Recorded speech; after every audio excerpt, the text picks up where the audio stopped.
Começa agora o programa Hora e a Vez da Pequena Empresa, sempre levando para você muitas informações e atrações. Confira.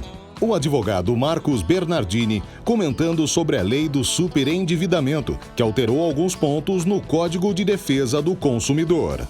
O CEO da Money Invest, Marcos Travassos, falando sobre o mercado das fintechs. O advogado Marcos Tavares Leite, comentando que, em recente decisão do Tribunal Regional do Trabalho de São Paulo, a recusa do empregado em se vacinar pode gerar demissão por justa causa. E nesta semana, o presidente do Simp, Joseph Cury, recebe o diretor de Fiscalização de Produtos Controlados, General de Brigada, Alexandre de Almeida Porto. Fique conosco.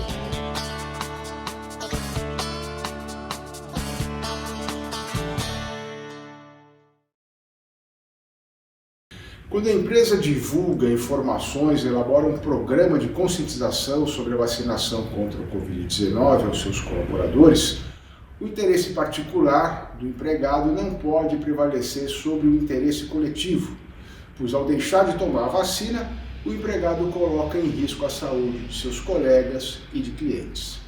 Esse foi o entendimento recente do Tribunal Regional do Trabalho da 2ª Região, aqui em São Paulo, ao julgar uma ação trabalhista onde uma empregada teria sido demitida por justa causa por se recusar a tomar a vacina.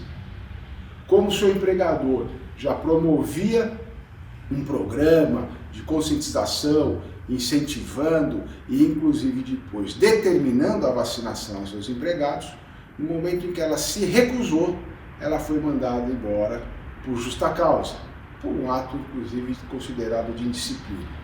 Esse entendimento do Tribunal Regional do Trabalho tem a tendência agora de se espalhar para os demais tribunais de trabalho do Brasil. O próprio Ministério Público do Trabalho já tem manifestações, inclusive, no sentido de que a empresa pode obrigar e pode punir o empregado que não tomar a vacina. Portanto, aqui vai a orientação tanto a trabalhadores como aos empresários da micro, da pequena empresa e os empresários em geral. É importante que se tenha um plano de conscientização, um programa de orientação aos trabalhadores, aos parceiros dentro das empresas, inclusive se estendendo até a familiares, no sentido de prevenção, de adoção de medidas que previnam e evitem a contaminação do Covid-19. Também orientação sobre vacinação, momentos, segunda dose, como, quando e onde tomar essa vacina. Portanto, as empresas que assim agirem, que tiverem esse modelo definido, podem realmente, segundo as decisões do Tribunal do Trabalho, tornar isso obrigatório e, inclusive, punir seus empregados, inclusive com justa causa, uma vez que esse interesse ou a intenção do empregado individualmente de se recusar, embora ele pessoalmente possa recusar a vacina, não há como controlar isso, mas ele não pode colocar em risco a saúde de clientes e a saúde de seus colegas.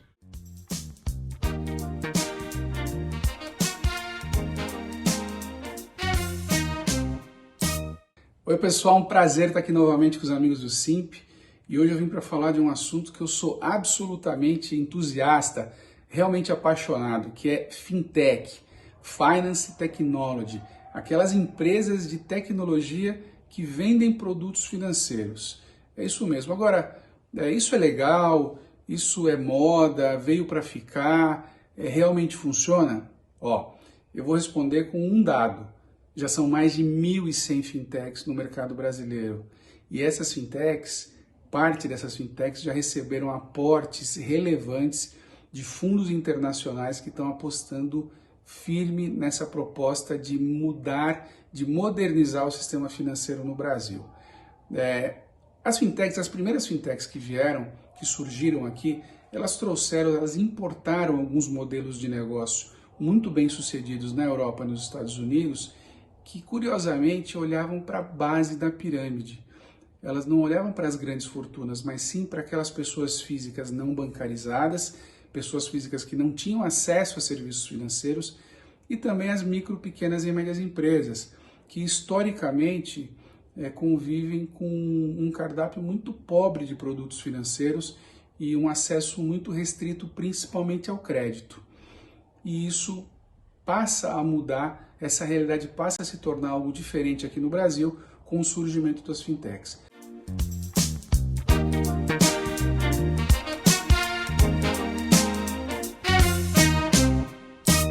Recentemente foi sancionada uma lei chamada de Lei do Superendividamento, que muda bastante a relação entre o fornecedor, credor, e o consumidor que esteja em débito. Essa lei faz alteração no Código de Defesa do Consumidor, incluindo vários dispositivos e regulamentações, protegendo o consumidor, ou seja de forma preventiva ou quando eventualmente ele já esteja endividado, para que essa situação, primeiro, não perdure e, segundo, seja efetivamente resolvida. O consumidor, então, pessoa física, não é? Então não vale para a pessoa jurídica. O consumidor, pessoa física, que de boa fé, ok? Então que de boa fé esteja numa situação de superendividamento, ou seja, que ele tenha muitas dívidas com várias pessoas, ainda que sejam prestações já vencidas ou aquelas vincendas, e ele não consegue pagar sob pena de comprometer a sua própria subsistência, ou seja, o mínimo que ele precisa para viver, ele então é considerado como superendividado. A lei prevê a possibilidade de conciliação, ela fomenta a conciliação, ela prioriza a conciliação do consumidor, devedor, e do fornecedor, credor. O consumidor, então, ele pode, mesmo que de forma extrajudicial, notificar, mandar uma carta para todos os seus credores e tentar negociar de forma geral, abrangente, todas as suas dívidas.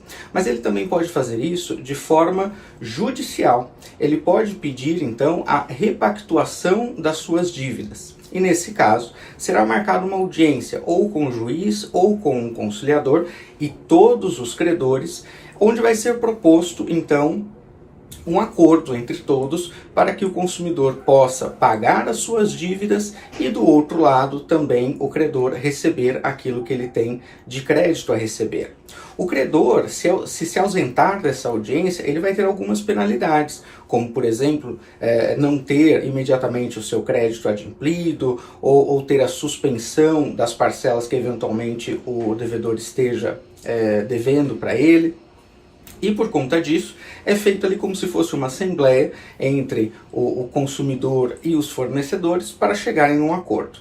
Se eventualmente não conseguem chegar a um acordo razoável, ou seja, não deu ali a conciliação, o juiz então ele pode continuar o processo para um processo chamado de superendividamento. E nesse processo vai ser proposto um plano, como se fosse um plano de recuperação judicial de uma pessoa jurídica, ou seja, um plano para haver o pagamento de todos os débitos daquele consumidor. E nesse caso, o juiz, então, ele vai determinar a forma de pagamento. Nessa hipótese, os credores eles não terão mais opção, né, de negociar. O juiz é que vai efetivamente determinar a forma de pagamento do crédito, deixando sempre um mínimo existencial para o consumidor. E a lei diz que esse mínimo existencial é o comprometimento de, no máximo, 35% da sua renda. Ou seja, vai haver ali um plano para pagamento dos credores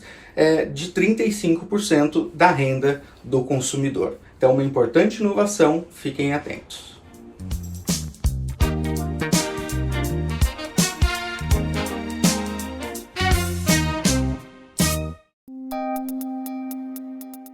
Entrevista da semana.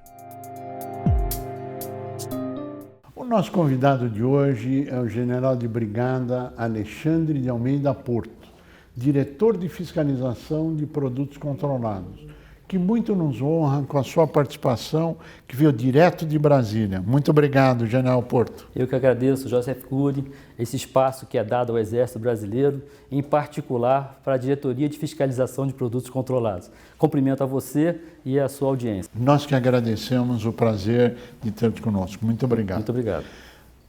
O senhor é o responsável a nível nacional por todos os produtos controlados. todos eles são subordinados à sua diretoria? Essa pergunta é ótima. A Diretoria de Fiscalização de Produtos Controlados cumpre uma norma constitucional. Na Constituição está previsto que todos esses produtos, arma, munição, esses equipamentos letais, cabem à União. E uma lei de 2003, a 10826, deu essa competência ao Exército Brasileiro. Então, a Diretoria de Fiscalização de Produtos Controlados, ela trabalha com esses produtos, que nós chamamos de PCE, Produtos Controlados pelo Exército. Mas não são todos os produtos que são perigosos que são da nossa competência. Bujão de gás, gasolina, são perigosos, mas não cabem ao Exército. São só os materiais que são de emprego militar, que têm utilização militar. Então, são insumos para explosivos, algumas substâncias tóxicas, armas, munições, são esses materiais que estão sob nossa responsabilidade. Ou seja, existe um leque extremamente grande, porque me parece que alguns produtos químicos também são controlados na sua diretoria. Exato. Então, tem algumas substâncias que sozinhas não tem risco nenhum, mas conjugada com outras pode vir a trazer risco. Então, o Exército controla esses insumos, né? Ou a sua importação, ou a sua exportação, o seu transporte, a armazenagem, o comércio. Toda essa cadeia, seja ela industrial ou comercial, fica na responsabilidade da diretoria. Inclusive a fiscalização nas empresas. Exatamente. E nos usuários. E dos usuários, até o ponto final. Ou seja, extremamente amplo. Vai de A a Z. Toda a cadeia produtiva fica sob nossa responsabilidade fiscalizar, normatizar e regular esses produtos. Essa cadeia gigantesca, como é que ela é organizada hoje?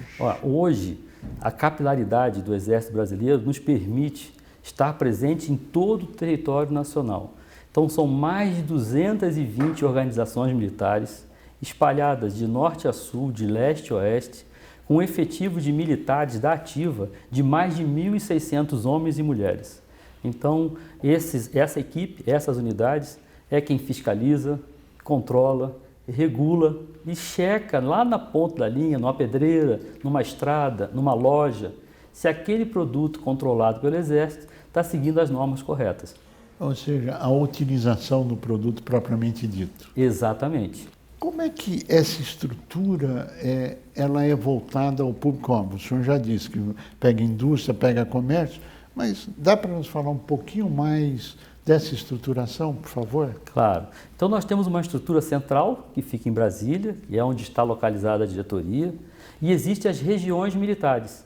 Essas regiões militares, por sua vez, têm as unidades da sua região. Então, um exemplo de São Paulo. Então, nós temos Brasília como órgão central, a região militar aqui, a segunda região militar, e as suas unidades no estado de São Paulo.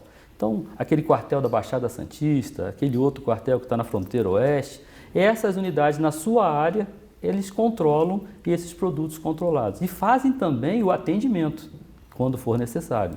E sempre ligado à sua diretoria em Brasília. Exato.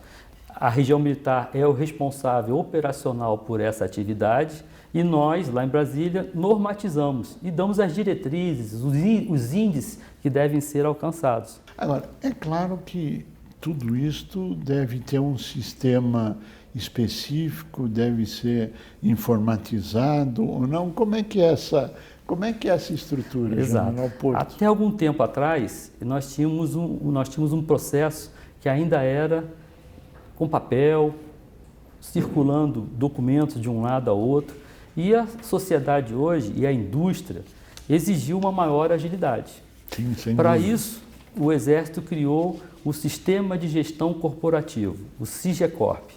Esse sistema, ele, além de dar agilidade, permite ao cidadão, à indústria e à empresa de fazer os seus processos totalmente digital. Então, se digamos que nós tenhamos um dos nossos meios de emprego, por exemplo, um cidadão que quer adquirir uma determinada arma. Sim. Há tempos atrás, ele ia ter que se dirigir até um posto de atendimento, entregar a documentação fisicamente e aguardar um tempo a análise desse processo. Hoje em dia... Que era longo, né? Que era longo. Hoje em dia, ele faz tudo isso de casa, digitalmente. Igual é o passaporte, a carteira de motorista digital. Alguns países já fazem os seus vistos de maneira digital. Então, o Exército informatizou esse processo, mapeou e informatizou esse processo, e hoje ele pode fazer isso do conforto da sua casa, da praticidade da sua empresa ou do escritório da sua loja ou comércio que trabalha com esse produto controlado pelo Exército. Então, o SIGECORP é essa ferramenta de tecnologia da informação que permite isso. Ou seja, essa nova realidade veio para trazer facilidade para a sociedade como um todo, é isso? Exatamente, facilidade e segurança. Não, claro, segurança pelo controle. Pelo controle. Então, esse sistema que é corporativo do Exército, ele foi desenvolvido pelo Centro de Desenvolvimento de Sistemas do Exército, CDS. Então, ele permite que nós tenhamos uma condição de fazer uma auditagem, fazer a rastreabilidade desse produto, quem produziu, quem comprou, quem armazenou, aonde ele está nesse momento. Então, essas ferramentas de tecnologia nos dão essa agilidade de, num teclado, acessando o sistema correto, conseguir rapidamente esse tipo de informação. Que é fundamental. E existe hoje 220 organizações militares em todo o território nacional. Correto. E todos eles estão informatizados, trazendo essa facilidade para o usuário. Perfeito, exatamente. Essas unidades estão interligadas a este sistema, que também é um sistema aberto ao público, né? Tanto para buscar informação quanto para solicitar os seus processos. Então, é uma ferramenta de gerenciamento federal que permite o acesso de pessoas físicas e pessoas jurídicas na área de produtos controlados. Na área de produtos controlados existe armamento, existe blindagem, existem produtos químicos, entre outros. Exatamente. O nosso portfólio é bem grande. Então, nós temos uma lista de, vamos dizer, usuários do sistema. Sim. Então, temos, por lei, as polícias militares, quando vão adquirir algum armamento, eles são cadastrados lá junto à diretoria, os bombeiros militares, os caçadores, atiradores e colecionadores, os esportistas de tiro, né, os chamados CACs, eles também são um dos nossos usuários. Então, todos esses nossos usuários do sistema, facilitado pelo SIGECORP, conseguem ter os seus processos não só iniciados, como se faz o acompanhamento. Digitalmente, ele consegue saber em que fase do processo está em que fase de análise está o seu processo. O SIGECORP parece que trouxe uma evolução muito grande. O senhor tem alguns números que possa exemplificar esse sucesso? O SIGECORP não é um sistema de prateleira, ele não nasceu pronto, ele está em desenvolvimento. Então, nós hoje oferecemos 36 serviços para a sociedade. Desses 36, 12 já estão informatizados e dentro do SIGECORP. Nós temos apenas um pouco mais de 11 meses de funcionamento. E os números são números bastante positivos. Então, nós temos mais de 240 mil processos, ou concluídos, ou em final de análise, já totalmente digital. 240 mil processos daqueles nossos usuários. Sim. Policiais, militares das Forças Armadas, Corpo de Bombeiro, os CACs e outros usuários do sistema. As indústrias, né? A indústria, quando quer transportar uma dinamite de um ponto a outro, ela tem que ter uma guia de tráfego. Essa guia de tráfego está sendo feita agora digitalmente. Não precisa mais levar para conseguir a transportadora, levar o seu produto da fábrica para o comércio, do comércio para o usuário final. Tudo isso agora é feito e acompanhado digitalmente. Que fantástico, é sempre para ganhar tempo e simplificar a burocracia, é isso? Isso mesmo. E ter o controle, claro, a segurança. E fica mais fácil para a nossa segurança. Sim, claro. E a sociedade vai ser o principal beneficiado dessa tecnologia da informação. Que é extremamente importante. Foi feita uma operação Cronos. Essa operação Cronos foi um grande teste, o batismo de fogo do SIGECORP. Nós colocamos essas funcionalidades funcionando pelas 12 regiões militares, por essas 220 organizações militares e testamos o sistema para ver qual é a sua capacidade, verificamos a sua agilidade, a sua velocidade de resposta. Então a Operação Cronos foi uma grande medição, uma tabulação desse sistema. Cada vez mais me parece uma tônica, pelo menos o que o senhor está colocando e que os outros generais que nos honraram com a participação é informatização, eficiência, resultado, segurança em prol da sociedade. Essa afirmativa é correta? Perfeita. Um dos exemplos é esse nosso sistema, SIGECORP, que ele não só traz novas aplicabilidades, mas ele também vai reunir o legado. Aqueles sistemas antigos, que também já eram digitais, eles vão migrar para dentro do SIGECORP. E todo esse sistema vai nos permitir dar uma melhor resposta à sociedade com uma rastreabilidade maior dos nossos produtos controlados pelo Exército. O que significa DFPC? DFPC, Diretoria de Fiscalização de Produtos Controlados. E ela traz abrangência, compila tudo que acontece em todo o território nacional. Exatamente. Então, esse sistema e os outros já existentes é que permite que a gente consiga saber os produtos que estão sendo importados, que estão sendo fabricados, que estão sendo produzidos, comercializados, quando e com quem.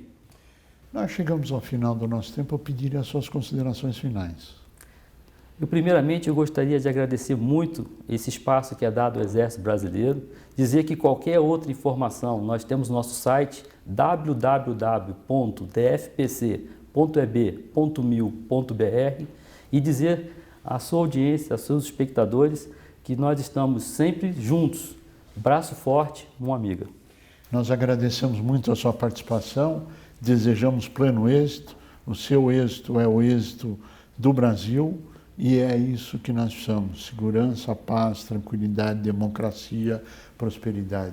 A você que esteve conosco, o nosso mais profundo agradecimento, com a certeza que estaremos juntos na semana que vem. Até lá!